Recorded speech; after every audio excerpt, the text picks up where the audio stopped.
BBC বাংলার সান্ধ্য অধিবেশন প্রবাহতে আপনাদের স্বাগত।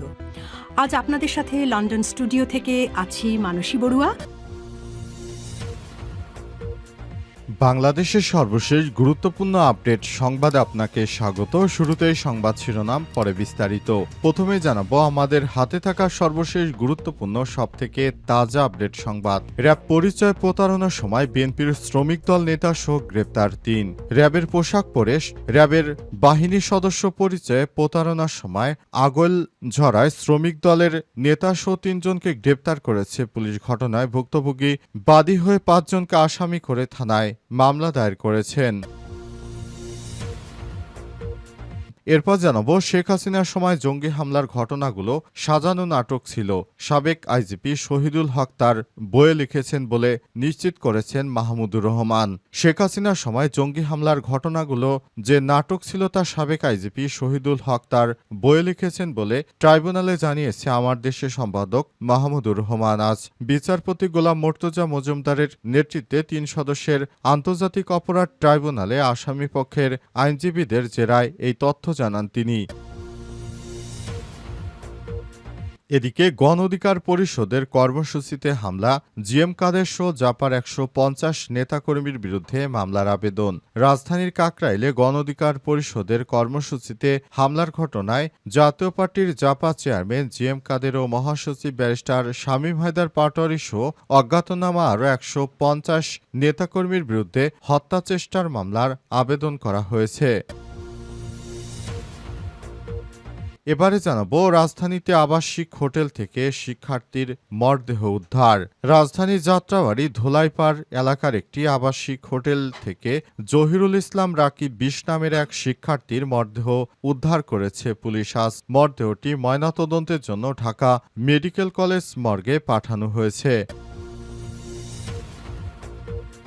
এবং সর্বশেষ জানাবো গাজীপুরে ডিপ্লোমা প্রকৌশলীদের মহাসড়ক অবরোধ। উপসহকারী প্রকৌশলীর পদ নিয়ে ষড়যন্ত্রের প্রতিবাদে গাজীপুরে চান্দনা চৌরাস্তা, ঢাকা ময়মনসিংহ মহাসড়ক এছাড়াও বাংলাদেশের বিভিন্ন জায়গায় এবং ৭ রাস্তায় ডিপ্লোমা প্রকৌশলীরা রাস্তা অবরোধ করে রেখেছেন। বিশেষ করে বুয়েটের শিক্ষার্থীরা প্রকৌশলী লেখা যাবে না বলে তারা ৩ দফা দাবি নিয়ে যে মিথ্যা প্রোপাগান্ডা ছড়াচ্ছে তার বিরুদ্ধে শিক্ষার্থীরা মাঠে নেমেছে। প্রিয় দর্শক, এতক্ষণ শুনছিলেন সংবাদ শিরোনাম, এবারে বিস্তারিত।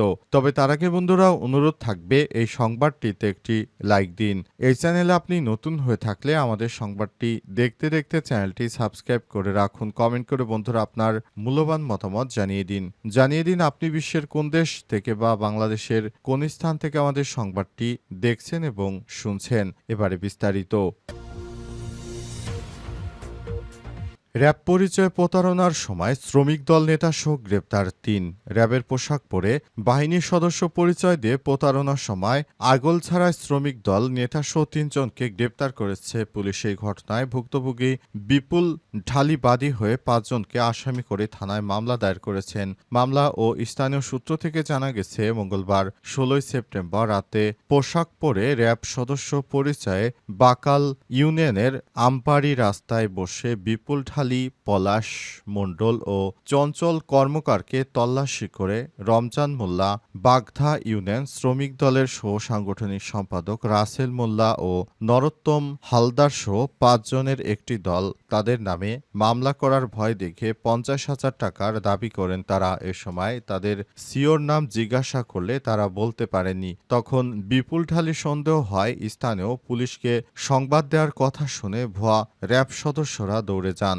স্থানীয়রা ধাওয়া করে উপজেলার চাঁদটি শিরা গ্রামে দুলাল মোল্লার ছেলে রমজান মোল্লা, পূর্ব পয়সা গ্রামের নগেন হালদারের ছেলে নরোত্তম হালদার এবং নাগিরপাড়া গ্রামের মাজেদ মোল্লার ছেলে বাগধা ইউনিয়ন শ্রমিক দলের সাংগঠনিক সম্পাদক রাসেল মোল্লাকে ধরে পুলিশের কাছে সোপর্দ করেন। এ সময় সুমন সহ অন্য সদস্যরা পালিয়ে যায়। শেখ হাসিনার সময় জঙ্গি হামলার ঘটনাগুলো নাটক ছিল বললেন পুলিশের সাবেক আইজিপি শহীদুল হক তার বইয়ে লিখেছেন। শেখ হাসিনার সময় জঙ্গি হামলার ঘটনাগুলো যে নাটক ছিল তা সব সাবেক আইজিপি শহীদুল হক তার বইয়ে লিখেছেন বলে ট্রাইব্যুনালে জানিয়েছে আমার দেশের সম্পাদক মাহমুদুর রহমান। বুধবার ১৭ সেপ্টেম্বর বিচারপতি গোলাম মর্তুজা মজুমদারের নেতৃত্বে ৩ সদস্যের আন্তর্জাতিক অপরাধ ট্রাইব্যুনাল আসামিপক্ষের আইনজীবীদের জেরা এই তথ্য নিশ্চিত করেছেন। এদিন দুপুরে জুলাই-আগস্টে মানবতাবিরোধী অপরাধের মামলায় শেখ হাসিনা, আসাদুজ্জামান কামাল, চৌধুরী মামুনের বিরুদ্ধে আমার দেশের সম্পাদক মাহমুদুর রহমান সাক্ষ্য গ্রহণ ও জেরা শেষ হয়েছে। ট্রাইব্যুনালের তৃতীয় দিনে এসে সাক্ষ্য গ্রহণ জেরা শেষ করেছেন তিনি। এর আগে গত সোমবার ১৫ সেপ্টেম্বর প্রথম দিনে সাক্ষ্য গ্রহণ সাক্ষ্য শেষে শেখ হাসিনার ফ্যাসিস্ট হয়ে ওঠা এবং বিচার বিভাগ ব্যবহার করে ক্ষমতায় টিকে থাকার নানা কৌশল তুলে ধরেন তিনি। মঙ্গলবার ১৬ সেপ্টেম্বর দ্বিতীয় দিনের সাক্ষ্য গ্রহণের দ্বিতীয় বিশ্বযুদ্ধের পর হিটলারকে যেভাবে বলা হয়েছিল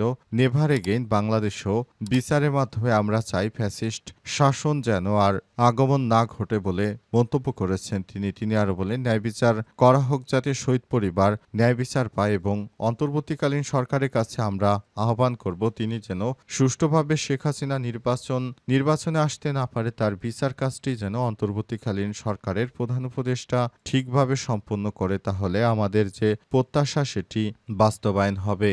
এজন্য আমরা আন্দোলন সংগ্রাম করেছি বলে জানান তিনি। গণঅধিকার পরিষদের কর্মসূচিতে হামলা, জিএম কাদের সহ জাপার ১৫০ নেতাকর্মীর বিরুদ্ধে মামলার আবেদন।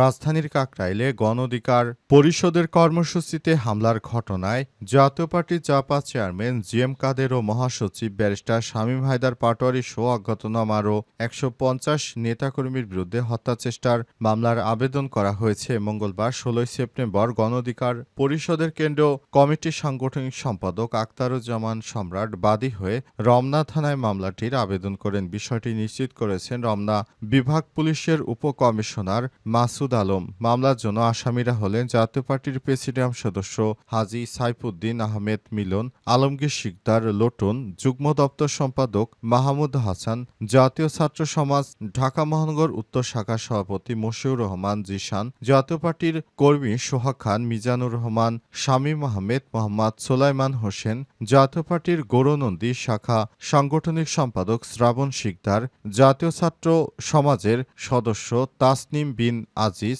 জাতীয় ছাত্র সমাজ কেন্দ্রীয় কমিটির সভাপতি আল মামুন, সাধারণ সম্পাদক মোহাম্মদ আশরাফুল আলম খান, কেন্দ্রীয় কমিটির সদস্য মোহাম্মদ সাদাত হোসেন, জাতীয় পার্টির মতিঝিল শাখা থানার যুগ্ম আহ্বায়ক মোহাম্মদ ফরিদুল ইসলাম, যুব মহিলা লীগের নেত্রী সোহাগী রহমান মুক্তা ও জাতীয় পার্টির সক্রিয় সদস্য রতন দেওয়ান। রাজধানীতে আবাসিক হোটেল থেকে শিক্ষার্থীর মরদেহ উদ্ধার। রাজধানীর যাত্রাবাড়ী ধোলাইপাড় এলাকায় একটি আবাসিক হোটেল থেকে জহিরুল ইসলাম রাকিব ২০ নামের এক শিক্ষার্থীর মরদেহ উদ্ধার করেছে পুলিশ। আজ ১৭ সেপ্টেম্বর মরদেহটি ময়নাতদন্তের জন্য ঢাকা মেডিকেল কলেজ হাসপাতালের মর্গে পাঠানো হয়েছে। মৃত রাকিবের বাড়ি শরীয়তপুর জাজিরা উপজেলার কাজীকান্দি গ্রামে। তার বাবা নাম সাইদুর রহমান। গ্রামে একটি কলেজে লেখাপড়া করত সে। যাত্রাবাড়ী থানা উপপরিদর্শক এসআই ফরাদ আলী জানান, খবর পেয়ে মঙ্গলবার ১৬ সেপ্টেম্বর বিকাল ৪টার দিকে যাত্রাবাড়ী ধোলাইপাড় রোড আয়শামনি আবাসিক হোটেলের দ্বিতীয় তলায় ২০৬ নম্বর রুমের দরজা ভেঙে ওই যুবকের মরদেহটি উদ্ধার করা হয়। হোটেলের বিছানা চাদর দিয়ে ফ্যানের সঙ্গে গলায় ফাঁস লাগানো অবস্থায় ছিল সে। আত্মহত্যা করেছে বলে প্রাথমিকভাবে ধারণা করা গেছে। তবে বিস্তারিত তদন্ত করে দেখা হচ্ছে গ্রামের একটি কলেজে লেখাপড়া করত সে। হোটেলের ম্যানেজার জমির উদ্দিন জানিয়েছেন, ১৪ সেপ্টেম্বর দুপুর ১:৩০ দিকে একাই ওই যুবক হোটেলটিতে আসে। এরপর ২০৬ নম্বর রুমটি ভাড়া নেয়। সেখানে ২ দিন থাকবে বলে জানায় সে।